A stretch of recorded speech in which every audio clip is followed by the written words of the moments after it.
Hey guys, Tammy here. And today's video is called Does It Ever End? I have so many people that ask me this question that feel so frustrated by the long journey that seems to be in front of them. Will this ever end?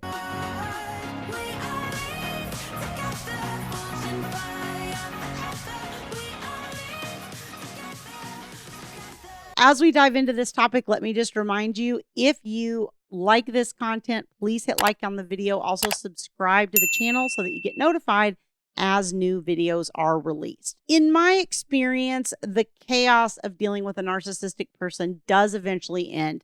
And I think the better question is when, okay? And the when depends on which way it ends. Now, for some people, they find a new target, right? A new person comes in and they become fixated on them, and then you're finally free.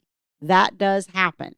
I have seen situations where the narcissist actually gets with another narcissist, and then the two of them make your life miserable. I've seen that too. So sometimes the new person doesn't always end it, but a lot of times it does help to take a lot of the pressure off, or especially if they like remarry and they have another child, and that will take a person's focus, right? In a lot of ways that can cause things to get better, so to speak. This, I feel like, is the key to it. And I know this is hard to hear, but honestly, what happens a lot of times is just you get stronger. I don't know if you've ever heard of Jim Rohn. He's like motivational speaker, personal development trainer, whatever. And he was Tony Robbins' mentor. Now, I think most of us know who Tony Robbins is in this day and age, but Jim Rohn was his mentor. And I remember one of the things that Jim,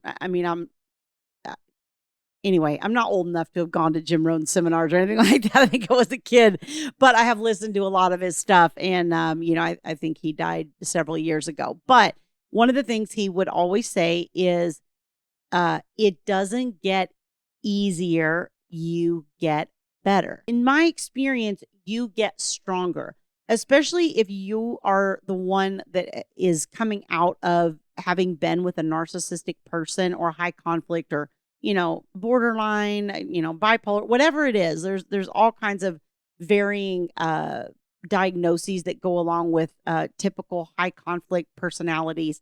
And when you're the other person that's not the high conflict person, and sometimes both people are, I've seen that too. But if you're kind of the more stable one and you have a high conflict person on the other side, what usually happens is you get stronger, frankly. You come out of that. It creates a crisis for you. You sort of say, all right, I'm going to figure my crap out. You go on a healing journey usually. There's usually a lot of therapy, coaching, personal development, seminars, whatever, YouTube videos, right?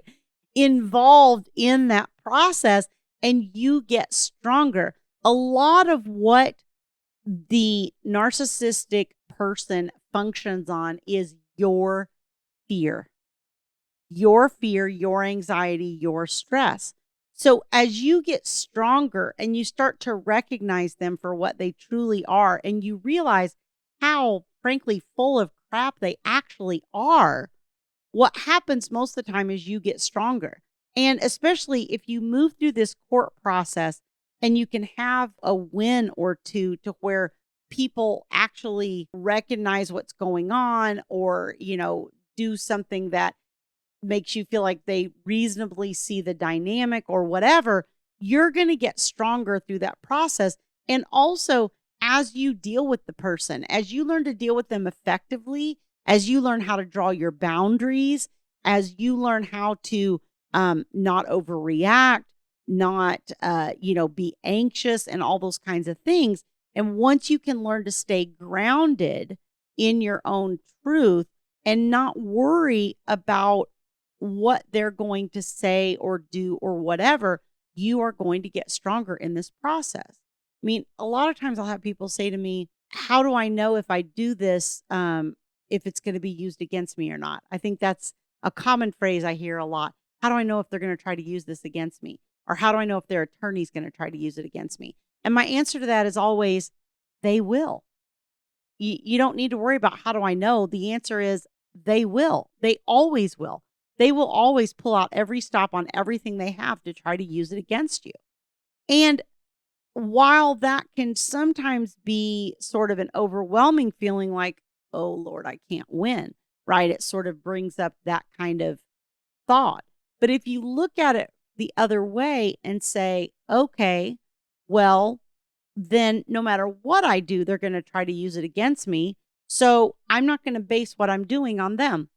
I'm going to do what I think I need to do for the child or what the court would want me to do. And I'm not going to worry about whether they're going to try to use it against me or not, because I already know they are.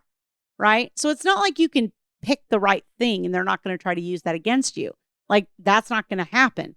No matter what you do, they're going to find some way to twist it and they're going to try to use it against you. That is who a narcissist is.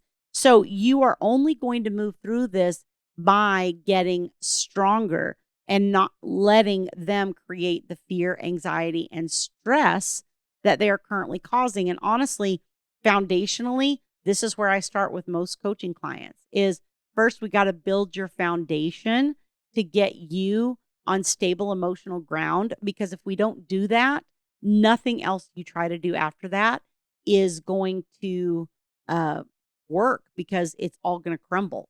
You have to start with building that solid foundation, which starts with you. The next way that it goes away is sometimes you play the long game, and that actually works. Eventually, it exposes their true colors.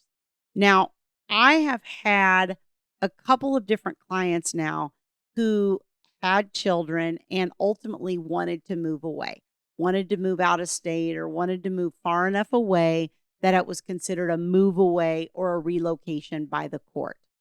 And several of them had been told, by the attorneys or whoever that like, oh, these are really hard to get. And they are, and this is going to be an uphill battle. And it is, and all those kinds of things.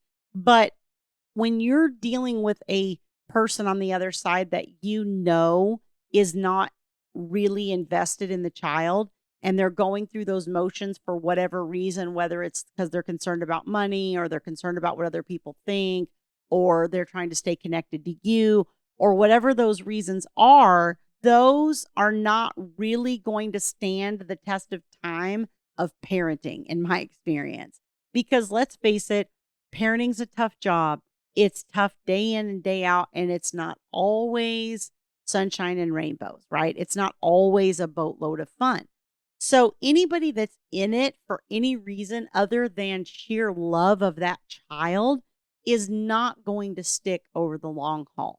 But what that means is you having patience and you playing the long game is what I like to call it, and getting really dialed in on your communication, your behaviors, your reactions, your interactions, and getting really, really dialed in to where you can really expose that other person for who they truly are.